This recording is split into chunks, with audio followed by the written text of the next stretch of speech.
What's up, everybody? Another day of push and record and talking to y'all. And if you get anxiety about checking your bank account, you might have money trauma. And that's what we're going to talk about today. Now, this term money trauma is something that I've been using for myself for the past couple years. When I started getting into my relationship, when I was starting new, I'm now married, but it was kind of something I had to face head on, like dating and how I was going to navigate that with also saving and investing. When you're meeting someone new, it's kind of hard to keep on your track and your plan, and because you want to impress the other person, and that requires going out to eat, spending money, and blah, blah, blah. But the best part about finding my wife was that, like, right off the bat, I knew I was going to be very intentional about finding a partner, and I was going to be transparent about what my mission in life was going to be. And that was going to be free, to be debt free, and to be able to do things in my life that I wouldn't be able to do if I was continuously in debt.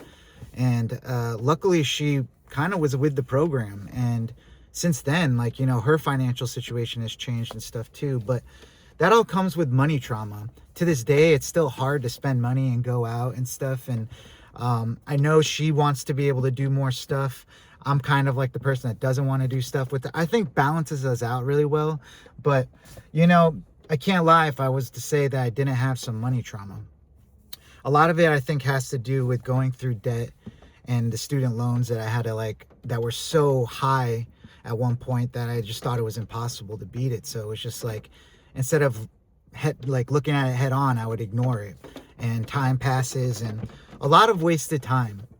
And I think a lot of it had to do with money trauma. I have money trauma now because I remember what it was like to not have money, and I never want to go back there again.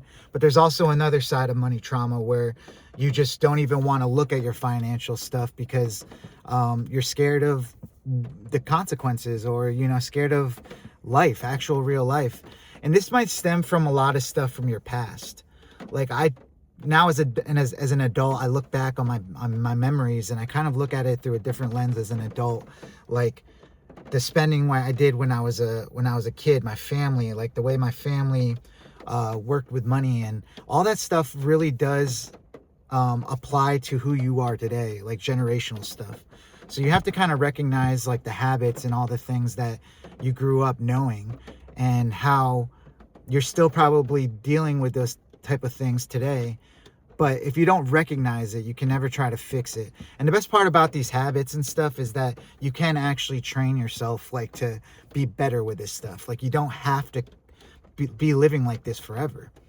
And I'm a product of that, and that's why I make these videos, because I want to help people get through life, be creative, and still do all the things they want. But it really just starts with having a foundation first, because this is real life. Money does matter. Not that it's like everything, but if you have money, like, life can be a lot easier for you to do all the things you want to do. And I'm continuously trying to do that for myself. And I figured, what better way than to make videos for people that are wanting to hear this stuff. Because if you're watching this video, you're probably at the point where I was when I was watching videos of, like, I can't keep living like this and I have to do something. Well, watching videos and learning is one thing, but you have to actually take action. And you have to build up this momentum and keep going. And that starts with doing daily habits, automating your systems. So once you get paid, it's already going to a certain place. But all this stuff helps with the anxiety of money trauma. Like, in acting, I'm an actor. You know, if you're going to get nervous or anxious in an audition, it's probably because you're not prepared. And that means you probably haven't done it in front of people. You haven't gone through the material enough. And the same thing is with money. Like, you're probably, like, not going to be good with money if you don't set up your preparation for it. And you have to prepare every day. It's like checking your budget, knowing that, like, you're not spending outside of your means. It's all stuff that you have to get under control. And that's really the way you're going to beat money trauma, is by facing it head on, and then, you know, doing stuff about it. So what my stuff that I do about it is, and I'm still doing it to this day, it always takes, like, you have to change things once in a while, but it's like, how much do I want to be saving each month? Automate that the next day to go into my savings account after I get a direct deposit, just making sure that it's going to the right places. On top of that, I have another $100 from that going to another account. Like all these buckets that you can set up for yourself is your automation, your systems that are going to help your money accumulate. And you know, the next factor is actually like getting into investment and not thinking like it's such a scary place. It's really not. You know, I say start with something simple. Like right now I'm still doing the $20 a week into VOO, and that's just one of the things I started recently that's starting to grow. Like I've gotten my first dividend from that, which was I think like 40 cents, not a lot, but since then I've gotten almost $300 in there, of which I've made $13 profit so far of just having that money sitting in there. And you know, that's going to continue to grow and compound. Like I'll continue to give updates on it, but like I know that that's just something cool that in a couple years I'm gonna be like, man, I'm so glad I started small. And it might get to a point where like I up it to $50 a week or something just to see it. And that's how the snowball happens, and that's how you kind of break out of the money trauma. You know, the really big part of it is getting out of debt. It sucks because like you feel like you'll never get out of it, and it feels like your money's not going towards something like savings or investing. After you have like $2,000 saved up, you should probably start paying off your debts. Like all your money should be trying to aggressively pay it off each month, seeing what that interest rate on it is, because if you can pay more each month, you're going to get it paid off faster and you're going to not lose out on money. Paying off your high interest debt is the best way to get returns on your money, and it just makes it so you're working towards something, you're getting out of it, you have to do it. Like it's not going to go away. So getting out of debt is like, and working towards it is going to get you out of money trauma a little bit. Like knowing that you're digging yourself out of the hole you got yourself in is going to help with that money trauma. But ignoring your stuff is not going to help. It just kicks the can down the road. You might survive, but it's not going to be a great existence. And I know that. I thought I lived a pretty great life in my 20s and stuff like that. But looking back, it's a lot of wasted time, a lot of things I could have gotten done if I kind of focused a little bit more on what's really important in life. And I'm not talking about money. I'm talking about like, I want to have a happy marriage. I want to have a happy life, family, kids, house. And all of this comes with knowing that I can't live outside of my means. Knowing that if I have some type of mortgage and something goes wrong, I lose my job and then the AC goes out, that I'm not going to be like in debt trying to get out of something that I have to pay for.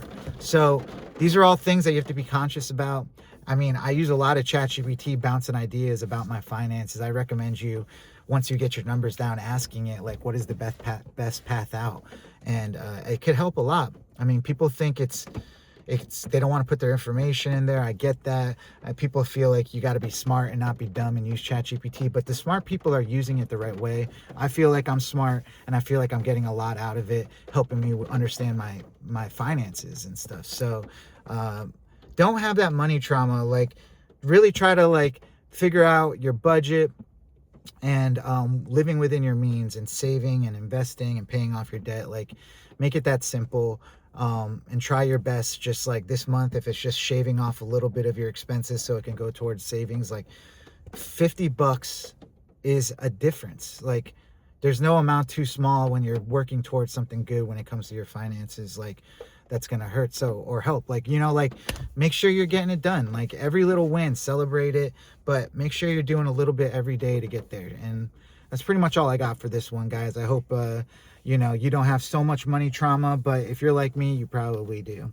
If you made it this far in the video, you are awesome. You're the best. This is who I do it for, you.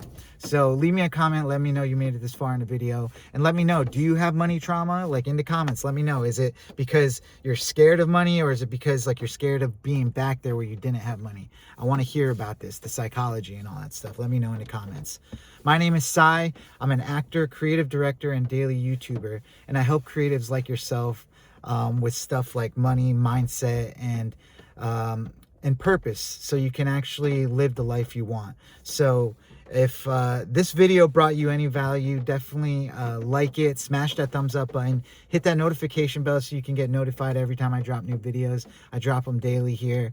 And subscribe to the channel. It's free. It helps me out. It helps the channel out. And you can always change your mind whenever you want. So in the description, I have a link to my free school community. I'm looking for the next all-star that's looking to take over their investments or their finances, their YouTube. If you're like new to any of this stuff and you want somebody to talk to like me, it's free. All you got to do is join my school community, and it's pretty much a free chat room to get to know me. And we're going to take over in the next year. I got a lot of momentum. I want you guys to be building up that momentum too. So let's get it. And also, there's some books in the description too. Hit those up. They changed my life, and I think they could change yours as well. Also, if you like this video, you'll probably like this video popping up here, or this other one popping up right here. YouTube is popping them up because they recommend you're going to like them, and I know you will. So, all right, guys, you're not behind. You're just getting started. So let's build this life on purpose. I'll see you in the next one. Peace. Boom!